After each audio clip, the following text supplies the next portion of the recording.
And just forgive me, I was gonna share a presentation, but I think I'm having some Wi-Fi challenges.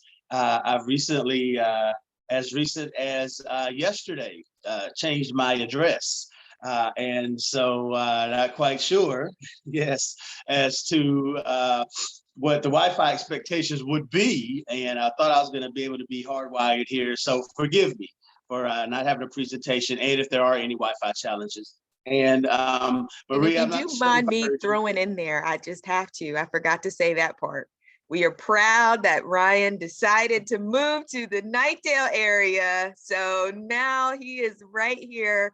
And we're glad to have him, his wife, and his two sons in this area. So I just had to get that Yes. plug too.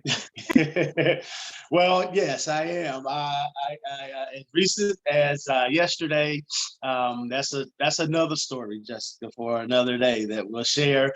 But yes, myself, my wife Tamia, and our two boys are now very proud residents of the Knightdale community. So thank you. We are excited for what you guys have built here, and just for the community sense that you get from being in this area. So thank you. And thank you, Jessica, for trusting me with this opportunity, with these ears and these hearts that I get to share with this morning. And I love to be obedient. So Ms. Marie, I'm sorry if you said it, or Jessica, if you told me as well. How long do you want me to go for this morning? Till about 7:30 would be good. Perfect, perfect. All right, so we're gonna try to share quite a bit of information in these next 19 minutes. And so it's hard to share without sharing my story. So yes, Jessica, I'll do my best to wrap that into it. But the heart of what I hope to share today is work that we're very passionate about with Jobs for Life, and particularly in this climate that we find ourselves in now, where a lot of people are not currently experiencing the dignity of work. And so just really quickly, I tell folks I'm from the big metropolis of Dunn, North Carolina, right up the road. Grew up on the Sampson County side, went to Midway High School, very small high school there, and grew up, with that community feel, right? With people around me, really pouring into me, and, fortunate to have, both parents, a lot of loving family, friends, aunts, that really poured into my life, and I saw what we call today, we use a fancy word called mentors, but my mentors was grandpa and my uncles and other folks in the community that I saw exemplify, work ethic and integrity and character and all of these things. And so I never share without giving credit for that, because I do consider that to have been a privilege. Again, giving the conditions that so many grow up in today, and that community helped to shape who I am. And so went on to school, yes, at NC State, where I was just this kid who had no idea what I wanted to do, be, or become. I'm not sure if any of you at 19 years old had it all figured out. I didn't. And so I still don't have it figured out. But we're enjoying the journey. And so, coming out of college, again, clueless, but God had a plan. I went right into sales and marketing for then a telecommunications company. It was called Altel, and now it's Verizon. And really learned how to engage with people, and again, that sales industry. And so, from there, I had a short 2-year stint in the car business for a local dealer here in Raleigh, Leith Honda. Enjoyed that industry for a little while, but have you ever gotten to the point where you knew there had to be more to life than what you were doing? Right? Have you ever gotten to that point and said, God, what's next? Right? And at about 26 years old, that's where I found myself pacing back and forth on that car lot one day. And shortly after that, a friend of mine, listen, guys, I was a high school graduate. I had a college degree, but I had never really been a student, if that makes sense, right? I had never really wasn't a big reader, I did what I needed to do to get by. But a friend of mine handed me a book. Actually, he helped me move yesterday.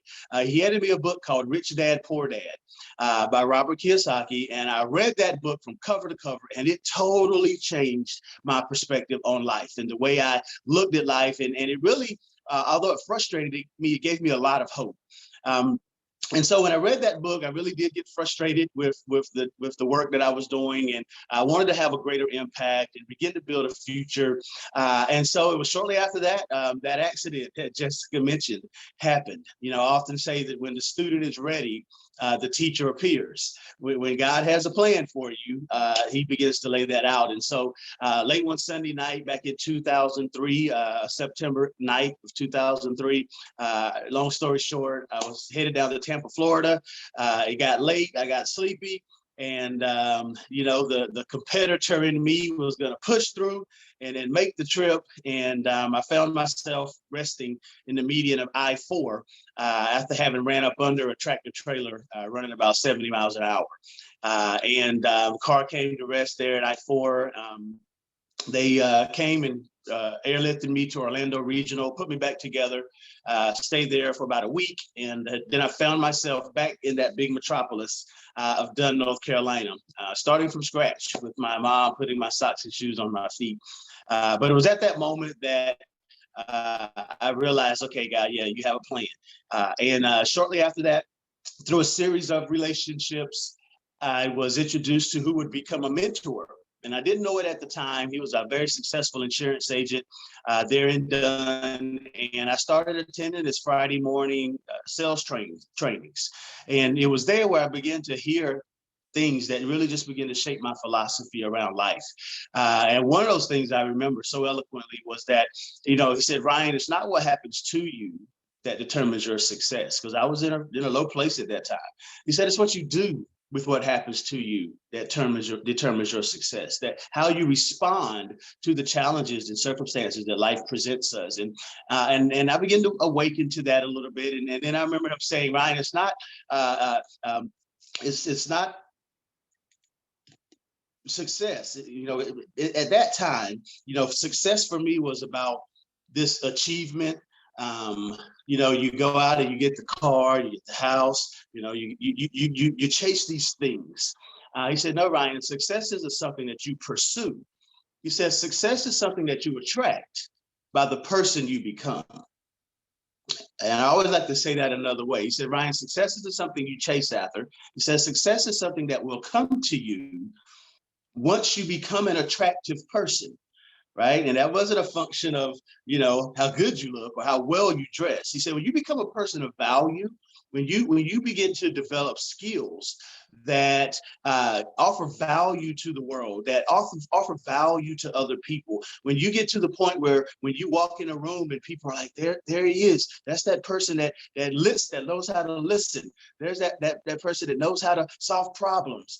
When you can become a person of value, he said, Ryan, doors will begin to open for you. And I took that to heart. And it was at that time that I did become a student, because now that lost kid that was at NC State found something that he could really wrap his head around. He found a purpose, an intent that he could then begin to pursue. And I became a personal development junkie.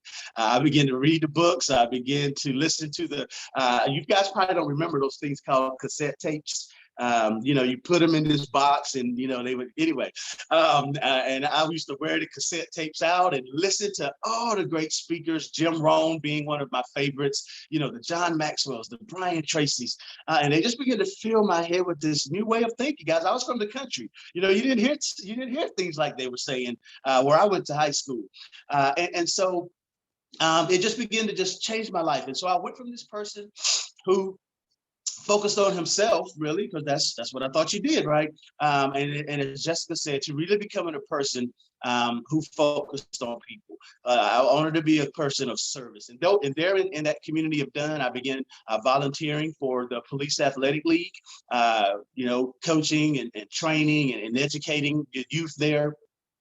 From there, God opened the door for me to take a program that we created called Success Academy over to Harnett County Schools, where we did that work. Going out in the community, recruiting the kids back who had dropped out. And I always like to make this plug, guys. It's so important to know and understand the folks who we serve before we just try to go out and make the decisions on their behalf. Does that make sense? We would go out to the homes of these children, and I would be like, man, if I lived here, I wouldn't want the bus to pull up to pick me up either, right? Like, if you know, they don't know if they had water, they didn't have, they didn't know if mama came home the night before, and these experiences, again, just begin to change my life, and all these things helped me to really become that person of value and compassion. Long story short, it was, so then my point with that is, I got frustrated with that bureaucracy. And then begin to try my hand at entrepreneurial ventures. I had a few awesome failures along the way. Around 2008, I guess I kind of began to hit my stride. And in 2015, because I had learned so much in about a 10-year span, I was like, man, if I didn't know and understand these things, there's got to be one or two other people who don't either. And it was at that point that I founded Triangle Entrepreneurial Leadership. And as you heard earlier, for the whole purpose of educating, empowering, and equipping entrepreneurs and business owners, small business owners, with the thinking, guys, because I really believe that it's a mindset, right, that helps the entrepreneur to succeed. We can go out and learn all the application. We can learn but you know, there's not, number one, there's not a playbook for entrepreneurship, but there are playbooks for certain skills that are required to succeed in entrepreneurship. But it's really a function of thinking. And so our goal was to help not just succeed professionally, but also personally and financially, right? So that we can provide for our family and give value back to our communities. And so that work has been amazing. Didn't know then how important that work would be today. When you look at 8 million people who left their jobs, and a huge percentage as a result of COVID, and a huge percentage of those individuals who started businesses. And so we've been very blessed and fortunate to work in that space. But in 2018, in my last 8 minutes here, I was asked, you know, guys, I mentioned earlier, when you become a person of value, that then doors begin to open for you. In 2018, I got a phone call. I had heard of Jobs for Life. I had been actually to one of their breakfast meetings, but it didn't really land, right? I just kind of moved on. But in 2018, I got a phone call and asked to come over and consider leading this organization as its president and CEO. And when I began to do my due diligence, I really found that the heart and mission of this not-for-profit organization really aligned to the that my tagline, guys, this is how God works. My tagline in my email signature for my company was changing lives, transforming communities. Well, when I began to do my due diligence for this company, their tagline was restoring dignity, changing lives, transforming communities. So it was like a sign on the wall. And I said, okay, God, this is my next step here. And so in 2018, August of 2018, we just celebrated 3 years. We walked into that work. And guys, listen, right away, I got a lesson in the work space, in the workforce development space. You know, but I knew God had prepared me because I knew the individuals that I would be working to serve. I had served their children all those years ago, right? Individuals who didn't have the fortunes of community that I had as a child. Those examples of dignity, character, hard work, work ethic. There's so many people, and you would see this very clearly had I been able to present. So if I'm welcome back, Mayor Day, I'm happy to do it a little more professionally with the presentation. So again, please forgive me. But when we think about people who don't get to experience the dignity of work. And when we say the dignity of work, we're talking about this, not a man-given opportunity, but this God-given right to go out and use the gifts and talents that he gave us before we were born to create value in the earth. And so many people have barriers to that. And when we think of that, we immediately go to, or, you know, criminal record, or, you know, whatever, a mistake that they made, right? But what about just fear? What about just anxiety? right? What about all the parents the moms who had to come home from their job in the midst of COVID because daycare closed, right? Because they didn't have the auntie or the grandmom to watch their child, right? All of those are barriers to employment that we don't often think about. And so when we say that, no, that people don't want to work, that's not true. People have real barriers that are preventing them from being able to go to work. How about this one? Well, come to work for less than a livable wage, drive or catch an Uber or whatever you need to do to get to the work, and we're going to let you work for 2 hours and send you home because we don't need your help today, right? And now I have to totally change. I can figure. I got to refocus my. So these are the things that I didn't know existed, and again, how many others don't. And so I'm grateful for these opportunities, just really to bring awareness to some of the challenges that individuals are experiencing pre-COVID, and it is just X, 10X, 20, 100X in this COVID climate. And so Jobs for Life, back in we're celebrating 25 years. Back in 1996, the organization was actually founded by a pastor here locally and a business owner who formed a relationship over time. Come to find out, this business owner had trucks. He was in a paving company, and his trucks were sitting still because he couldn't keep drivers in the truck. Back in 96, imagine that, right?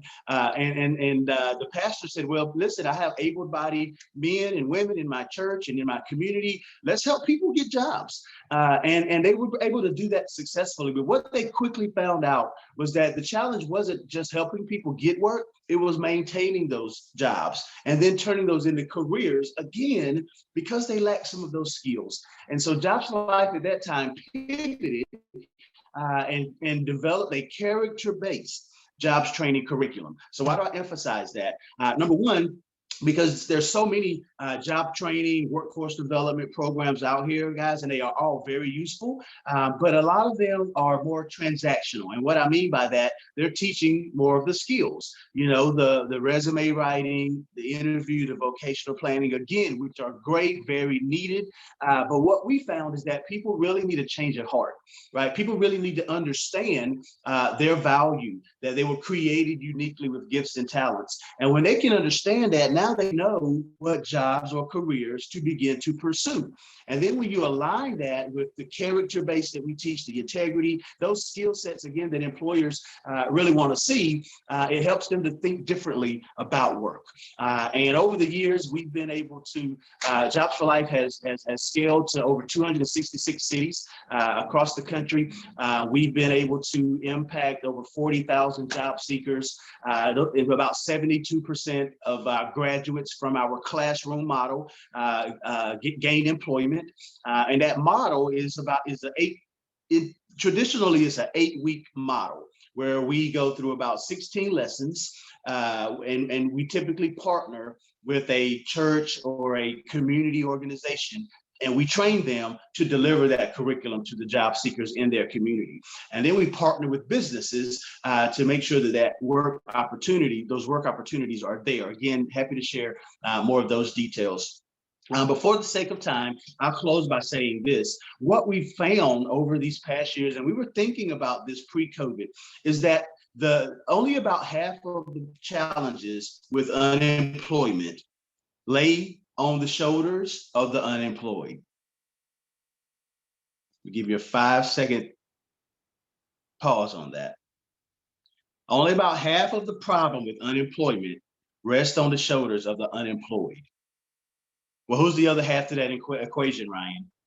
Employers, right? Who have a tremendous opportunity now to look at people as the asset and the gift that they really are. So we're really now encouraging business owners to just take a pause and revisit maybe why they started their organization, right, or their company. And most of them, if you ask them, it was for people. They started off as a very people-focused company. But once you kind of get that ball rolling, right, and you start, figuring out your niche and the revenue starts to happen and all these other things that come along with running a business begin to happen, it's real easy to lose that focus. And then we begin to focus on the bottom line. And when we just focus on the bottom line, we start to think about people kind of as a cog in the wheel, right, as a solution to this end goal that I'm trying to accomplish called revenue, which is important, right? We want businesses to succeed, but we also want humans to flourish in the process. And so now this is the conversation that we're beginning to have with business owners to think about how can they re-envision, how can you reimagine this gift that God has given you called a job, a business, or a corporation, and really leverage that for the success of those who are seeking work, because we have to turn this work thing around, right? Families, communities, so many are suffering because of this gap that we're in right now when we think about work. And again, that's a further conversation as well. But so much I could share, but I really just wanted to raise your awareness, really begin to have you thinking. And so I was always taught to be obedient. My mom, she said, Ryan, do what you're told. So I'm going to stop right here at 7:30 and turn it back over, I think, to Miss Marie. Thank you, Ryan. Very interesting and compelling personal story that led to obviously a passion and a way of life for you. So thank you for sharing. Any questions for Ryan?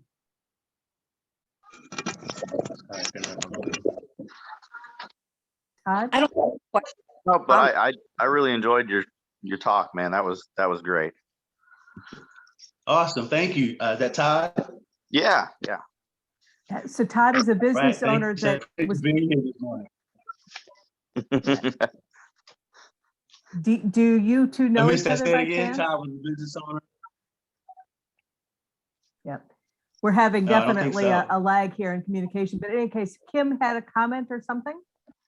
Ryan, what a great talk, and I can't wait to hear more about exactly what you're doing in the realm of entrepreneurship. But you're talking about a community of mentors, and that's exactly kind of goes into what Rotary is. Rotary is our community of mentors, and that's exactly why I became a Rotarian, was because not only did I want to be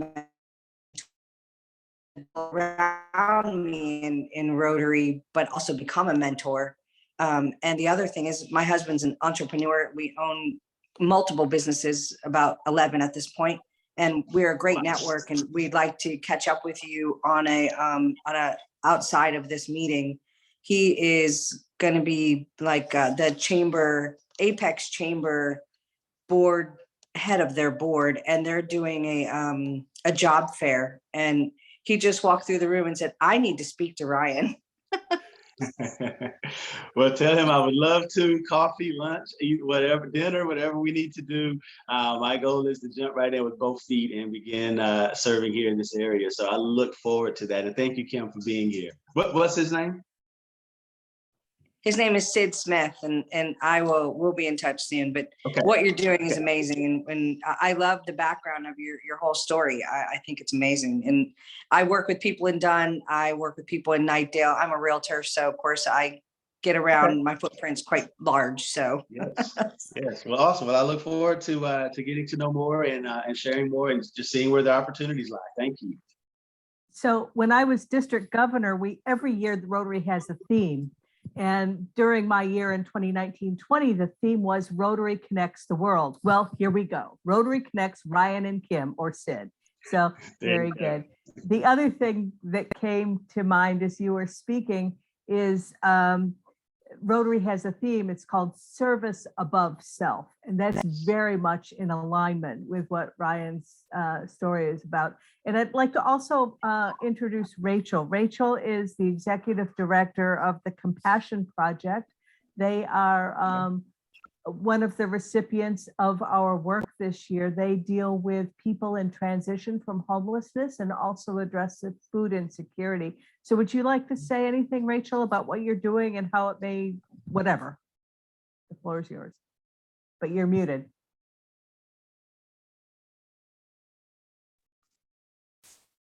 My morning's internet is also struggling. So They're So waking up. I gave a full response in the chat. Thank Yeah. you. Yeah. Yeah, okay, yep. Yeah, internet is flaky this morning in all of Nightdale, it seems.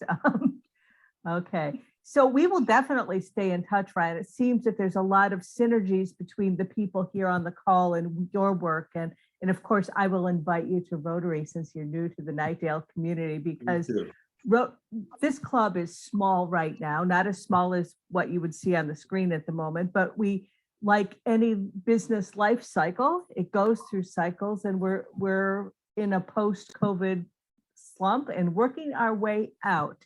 And just to give you a little insight into the way I'm thinking about it, my professional career was in nutrition and dietetics, and I've struggled with weight my entire life. And so it occurred to me just yesterday, this is just like a diet.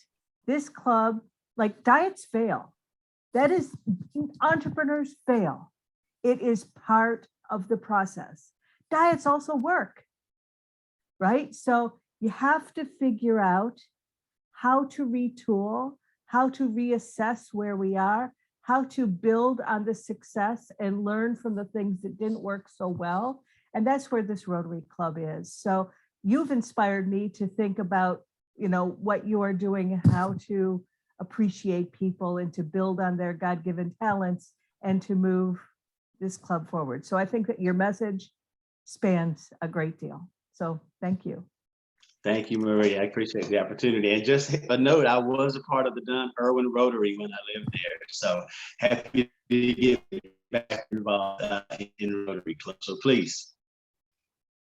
We will invite you. So let me just quickly share the screen again.